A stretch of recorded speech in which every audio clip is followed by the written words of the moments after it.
Xbox just made its worst decision in years, and we need to talk about it.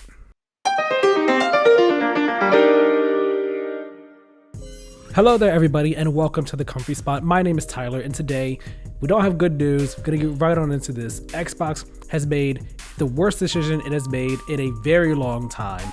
That being, it has decided to essentially close down 4 of their first-party studios. These 4 studios being Alpha Dog Games, which made Mighty Doom for mobile. Then we have Roundhouse Studios, which is being folded into ZeniMax Online Studios, the team that makes Elder Scrolls Online and all. Then we have, more notably, the 2 more high-profile closures and the 2 more arguably impactful closures that we have here. That being Arkane Austin, the team behind Prey, the Prey reboot, and last year's Redfall, and then Tango Gameworks of all studios, the team behind The Evil Within, Ghostwire Tokyo, and then last year's Hi-Fi Rush. Now, I'm still at a loss for words as to all this news. I mean, ever since it got first revealed this morning, because this news has not been officially announced by Microsoft and Xbox as of yet. This news came out through Bloomberg and IGN as well. It's part of an internal email that Xbox head of Xbox Game Studios, Matt Booty, an internal email that he sent to the teams over at Xbox, announcing that they were going to be closing and changing these 4 studios and making these moves with these 4 studios. And this email made its way out to IGN and Bloomberg, and then they are the ones who proceeded to reveal this news to us. Xbox, as of recording on the night of May 7th, the day that this happened, as of right now, as of recording, no one from Xbox has spoken about this, addressed this, said anything at all. So no official word yet. But ever since this news broke earlier today, my head has been spinning. I genuinely am at a loss for words, and I'm just so disappointed, upset, frustrated. It's mind-boggling. This news, this decision to close these studios, I genuinely can't understand it. And in the email that Matt Booty sent out to the different teams over at Xbox and Microsoft and all, I'm not going to read the whole email because it's a lengthy email, but in the email, the reason that Matt Booty gives for the closure of these studios, for these changes happening, is, as he says here, quote, "These changes are grounded in prioritizing high-impact titles and further investing in Bethesda's portfolio of blockbuster games and beloved worlds which you have nurtured over many decades." End quote.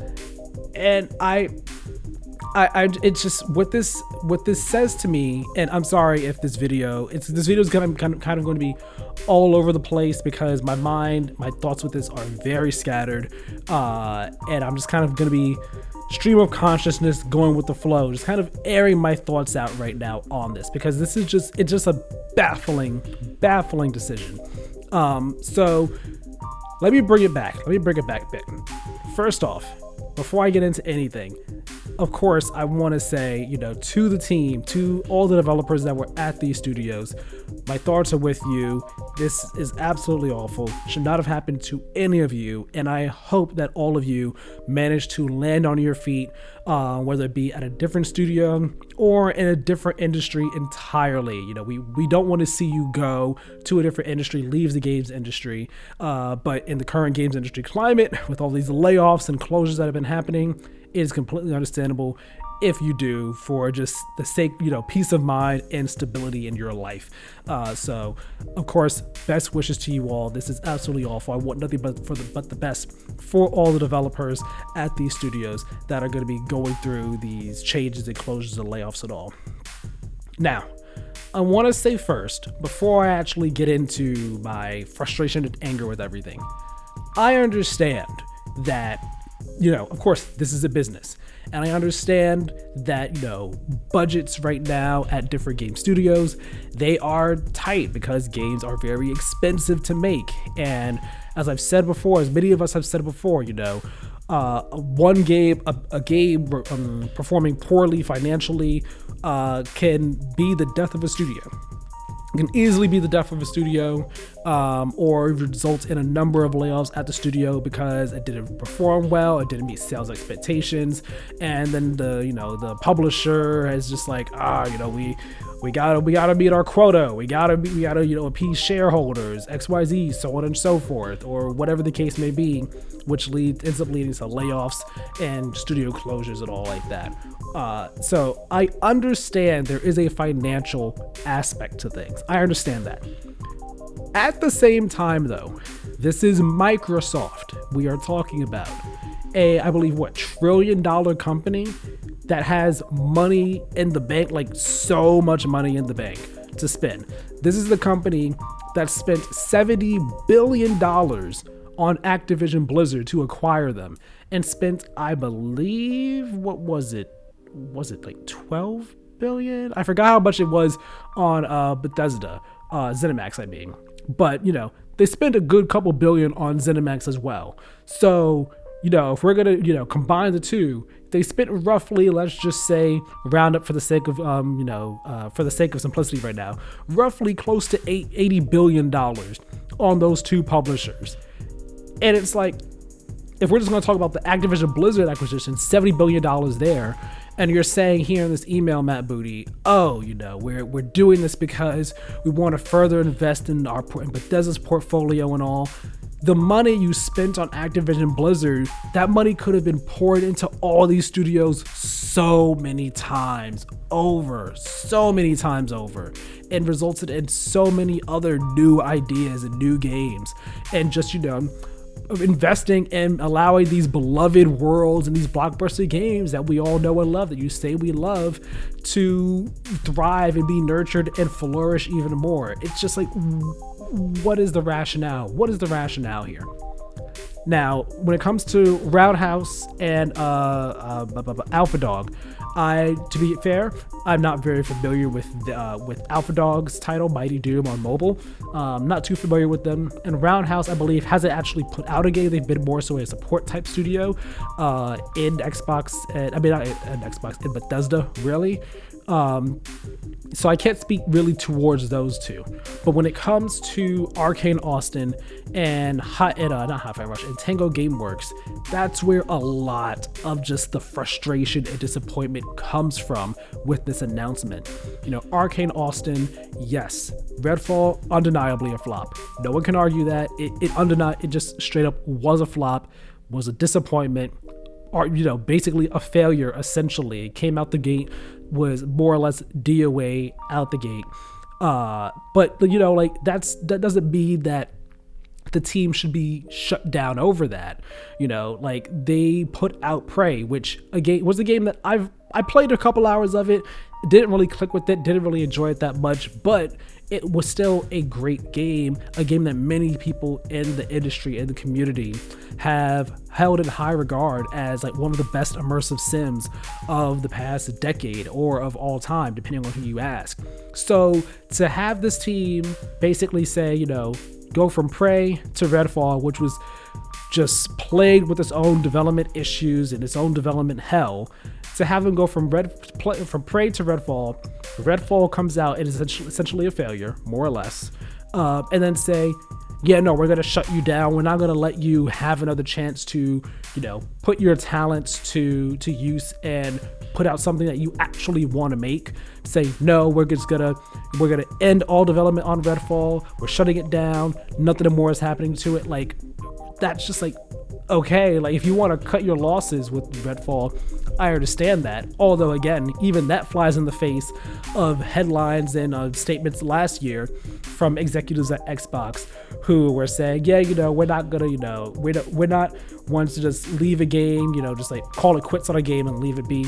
We want to try and get it to a place where it's good, where it's great, because it's going to live on Game Pass forever. It'll be a Game Pass years from now, and when people come to Game Pass, they'll see it and want to play it, and we want it to be a great game. So essentially say, we're not going to do the rest of the DLC for that we were planning on doing, the Hero DLC. Nope, we're cutting our losses, closing the studio, and that's that, moving on. Like, what? Like, again, I want to understand if you want to do what she has to do with it and then move on to the next game, but to say this team can't make another game. They don't get another chance with another game. A talented team like Arkane Austin, it just doesn't make any sense to me. It makes not a lick of sense at all. And then we get to Tango Gameworks, which is probably like the most high profile closure of the four here. Like, this is, the only Japanese studio that Xbox owned. For years, Phil Spencer was saying he wanted to own a Japanese studio. For years, Phil Spencer and Xbox and Microsoft as a whole was saying they wanted to make more inroads into Japan. They wanted to gain more Japanese developer and publisher trust. You have Tango Gameworks here, Japanese studio, known for making horror games at that. You have them in your back pocket. Okay, they put out Hi-Fi Rush, one of the best games of last year. Not just one of the best games of last year, though. I'm not even gonna say one of. Definitely, in my opinion, the best game that Xbox has put out in a very long time. Definitely this entire generation. The best game they've put out. The most original, the most creative, the most refreshing game, not just for Xbox, but also like one of the most refreshing and creative and original games in the industry, period, coming from a first party at that. This game gets so many accolades, so much critical and fan acclaim, and you just say a year later, after they made, the big deal of, we're putting 4 games on other platforms, and we're doing this because, we want to reinvest in these games and these studios, coming right from the mouth of Phil Spencer himself. He said when they said that they were going to be putting games on other platforms, they said, and at the time they just said it was Hi-Fi Rush. Hi-Fi Rush was one of these games, though, that they were doing this, partially so that, they could give these games a new life on another platform and be able to reinvest in them and potentially make sequels or new games entirely for the portfolio. You do this with Hi-Fi Rush. You put it on another platform, one of your most beloved new games, new IPs. You put it on another platform, and then like a month later, shut the studio down. Where is the sense in the decision making? It makes not a lick of sense at all. Not at all. And it's mind-boggling. It's mind-boggling, and it's frustrating because, it's like, it begs the question, okay, these studios, they've put out great games in the past. Redfall, again, not so great at all. But again, these studios who are very talented teams, they could do some great work. They can get all the awards in the world, but still end up getting shut down, closed down, just at the snap of a finger, like you're Thanos out here, and you're gone. And so it's like, what hope is there for the industry at large, period, at that rate? But speaking strictly about Xbox, like, what does this mean for the other Xbox studios over there? Whether it be Xbox's internal game studios, the teams at Activision Blizzard, the other teams at Bethesda. Like, what does this mean for them?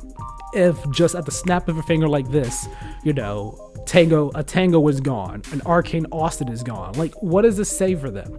Like, it's got to make you wonder. And I've thought this before this news came out today, but I saw, I believe it was Imran Khan, formerly at Game Informer, formerly at Kinda Funny. I saw him tweet this today, I believe, basically saying, like, you got to wonder about Hellblade and Ninja Theory right now.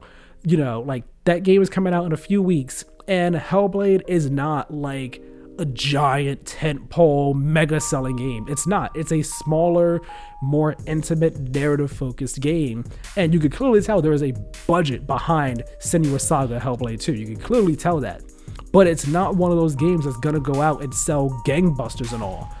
So it makes you wonder, like, okay, like, Ninja Theory, are they gonna be okay after Hellblade 2 comes out? Because, after Hi-Fi Rush came out last year, I think it was senior VP of marketing, Aaron Greenberg over at Xbox, said, oh yeah, Hi-Fi Rush did great sales wise, we're really proud of it, we want to do more with it and all, and yet here we are right now. So, like, what's to happen with Hellblade when it comes out? If we hear people saying, oh yeah, it did great sales wise, we're very proud of the team, very, happy with how it's performing and all. Who's to say that Ninja Theory isn't going to be the next one on the chopping block because, it doesn't meet whatever criteria that Xbox has for the team at all? Who's to say that, even id, like, again, you would think, oh, you're not going to close id, the developers behind Doom, but I mean, you never know really now. Like, honestly, they could go at any point in time. There's also Machine Games working on Indiana Jones, and I mean, there's got to be a lot of money riding on that. It's Indiana Jones licensed IP, a Disney IP at that. Like, there's definitely money behind that. What if that performs well or doesn't perform well? Like, this has to make you just really nervous and anxious and curious and just scared and worried about the future of Xbox's other studios. If hey, are they going to be on the chopping block? No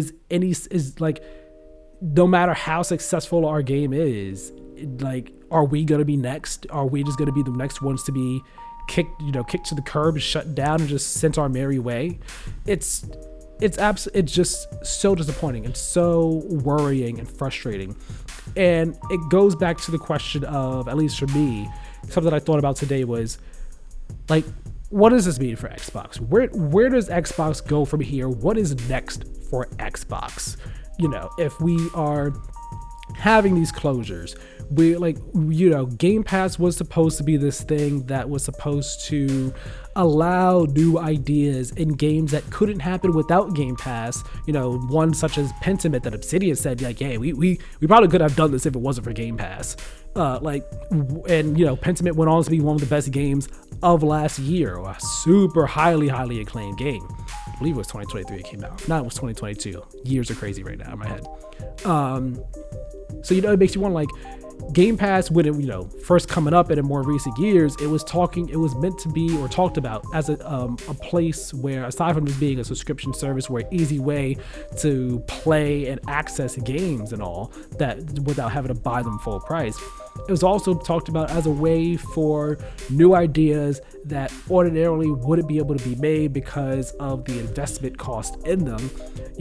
Game Pass is going to be a platform for you, or a way for you to get funding for the game. You put it out, and then you get revenue post putting it on there, just from the upfront payment, and then also any other payments that you get afterwards, whether it be for people playing on a Game Pass and decide to buy it full price, or DLC afterwards, whatever the case may be. Now, with this being the case, I do believe, Hi-Fi Rush was already in development before the acquisition happened of Bethesda. But I do believe that, I'm sure Game Pass helped a bit in some way, shape, or form in terms of getting it over the hump. Pentiment, I fully believe that's a game that might not have happened at all if it wasn't for Game Pass, because of just the type of game it is.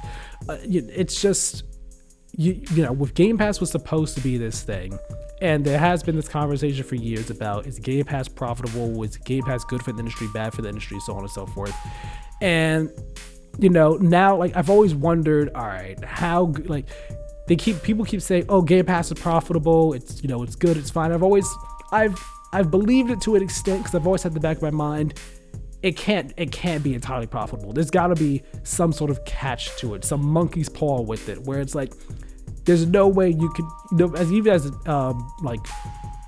with the deep pockets Microsoft has, there's the fact that games are still expensive, and these deals you're making are still expensive, and putting a game directly on the service, even with the subscription revenue coming in, how does that really offset the lost cost, the lost revenue that you're missing out on from these games, especially first party games that are going directly into the service on a platform where, because of that, the users are definitely trained to say, hey, we're not going to buy the games, we're just going to get it on Game Pass. How much lost revenue is there? And it's that certainly can't be offset by the Game Pass subscriptions. It just does, the math doesn't math in my head. It doesn't math up like that.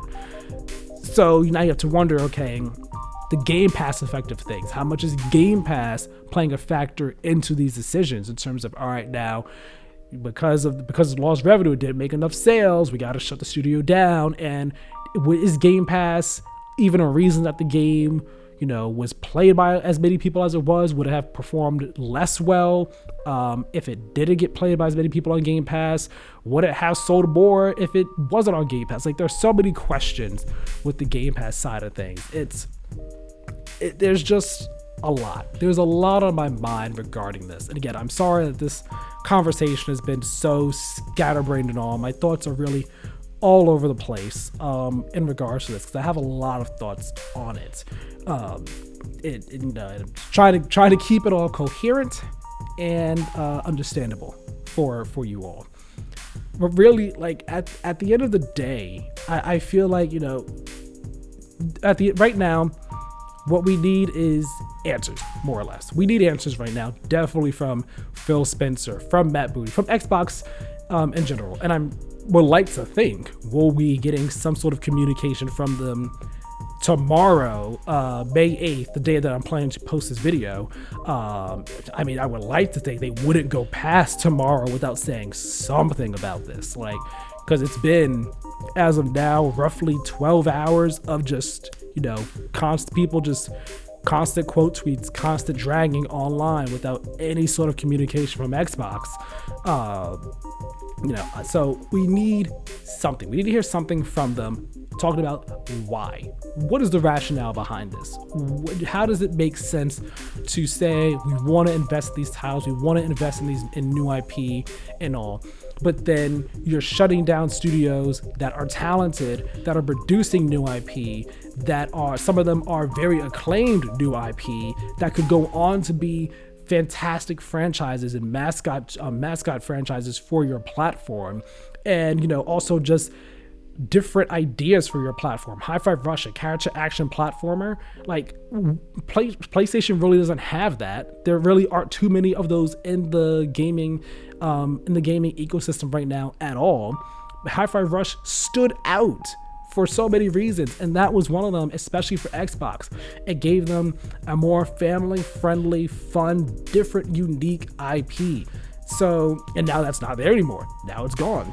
So you say you want to invest in these new IP and current IP as well, and allow them to thrive, but how are you actually doing that if we're shutting down the teams that are producing these? And even if it was a team like, with Arkane Austin and Redfall, again, Redfall was a dud, but even still, it's a talented team. We're not giving them a chance to make something new, make something different, make something better. Like, we're just shutting them down. Up, you're gone. Like, it doesn't make sense. It makes no sense at all. So we need answers.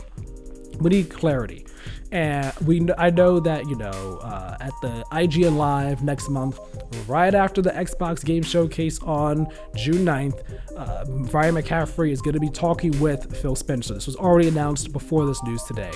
So I imagine at that, during the interview, I would hope to God that Ryan actually asks him, tough questions about, hey, the showcase, cool, it's hype and all, but we gotta talk about what happened last month. Like, why did this happen? What is the rationale? What is the thinking? What led to that? What is the plan moving forward? What do you have to say to regain or instill Xbox fans with trust, with renewed trust in the brand? Because right now, if you look online, of course, online it's a vocal minority. It doesn't speak for the entire Xbox community. Many gamers probably aren't even aware of this stuff because they're not online, but the Xbox community online is like very upset, very disappointed, very just like, we've lost faith in Xbox, especially after the February update where they said they were going to be putting new exclusive games on other platforms and doubling down and reinforcing the idea of Xbox as a platform, as an ecosystem, and not just on the console. Xbox is something more that goes past the console. So, like, what is the plan? How are we gonna prove to people that, hey, like, we are here, we do care, we do want new ideas, we want our studios to thrive, we want great games from our studios, we do care about the teams. How do you prove that? And I just don't know right now. Like, I don't know what the end goal is for Microsoft, because they've They've been trying to do big AAA games and big quadruple A games in the case of Perfect Dark, which, oh my gosh, like what, like in this case, we're closing these studios down. What are we gonna have? What's gonna happen with the Initiative and Perfect Dark? What's going on with Rare and Everwild? What's the case with Contraband? Although that's not Xbox's first party, but still stick with me here. Like State of Decay and Undead Labs. Like, you know, State of Decay 3, Undead Labs, that game has been in such development hell. Same with Perfect Dark, same with Everwild. Like, if it wasn't for Sea of Thieves, I wouldn't be surprised if Rare ended up getting shut down. And who's to say that doesn't happen if Everwild ever does come out? I doubt it will, and I doubt that would happen, but you never know. Same with the Initiative and Perfect Dark. If that comes out and it's a dud, like, who's to say that the Initiative isn't just shut down immediately? Who's to say that Undead Labs isn't shut down immediately if State of Decay 3 comes out and is terrible, or just doesn't come out at all? They say, yeah, we're canceling State of Decay 3, we close it down, Undead Labs. Like, there's a whole lot there to worry about. So, bouncing all over the place. What is the future for Xbox? What is there that we can what is there that we know we can look at and say, okay, like, we have faith. We believe that, we believe there is a plan. What is the plan? We believe that, okay, we can stick with this plan. We can latch onto it, say, we see the vision, we're going there with you right now. Because right now it seems like we're making decisions that are just like mind-boggling, make no sense, and just like it just doesn't make sense. Like, why would you make this decision? This is just like shooting yourself in the foot. You're closing out one of your best teams for what reason? For what sensible, logical reason? It doesn't make sense, and you're just kneecapping yourself. And I'm just, yeah, I don't know. I'm genuinely at a loss right now. I want to know though, what does everyone here think? And actually, before I wrap this video up, I do want to say, like Phil Spencer and Matt Booty, when they put out their communications, whatever the communication is, I doubt they'll say this, but they are fully the ones who need to take like full responsibility in some way, shape, or form. But especially Phil Spencer, since he's top of the Microsoft gaming food chain, needs to take responsibility and accountability for this. Like, it is shameful that Microsoft makes as much money as it does, Phil Spencer makes as much money as he does, and still we have these closures. And in the email that Matt Booty sent out internally saying, oh yeah, these are tough decisions, these are difficult decisions we have to make. And it's like, really difficult decisions? Like, if really, like, it just, when you've seen that so many times with all these layoffs, like difficult decisions, that doesn't fly. No one wants to hear you say, oh, this was such a difficult decision for us to make, but bye teams. Like, it doesn't fly, it doesn't work. So Matt Booty and Phil Spencer, we need accountability, responsibility from them. We need explanations from them as to how we got here, why this happened, what is the plan for Xbox moving forward, because right now it seems like we're making a bunch of different decisions that don't make sense and are very confusing and just are leaving people with wavering faith in Xbox. And I'm sure not just with the community, but also developers as well, because it's got to make them real nervous as well. It's got to make other publishers and other developers outside of Xbox, outside of Microsoft, nervous about even working with them or partnering with them, being afraid of being like, hey, getting asked to be acquired by them and getting under their wing and all. Because like, why would you do that if we are possibly going to be the next ones on the chopping block? There's a lot. There's a lot to think about. There's a lot to talk about. There's a lot to be worried about and all. But I think I'm going to wrap this video up here. Again, I've been kind of rambling. My mind's been scatterbrained. I just wanted to talk about this, get some thoughts out about it all. What do you all think about this news today, about Xbox closing these studios? Let me know your thoughts down in the comment section below. And yeah, leave a like on this video, subscribe to the channel, turn notifications on so you know as soon as new videos go live. And once again, by sending all my wishes to everyone affected by these closures and changes at these studios. You guys were amazing, incredible developers. You all didn't deserve this. You all deserved so much better. And I hope that you all sincerely hope that you all land on your feet, and wherever it is that you all land, whether that be in the industry or outside the industry, I wish you all nothing but the best. My name is Tyler. This has been The Comfy Spot. I'll talk to you all later. Have a good one.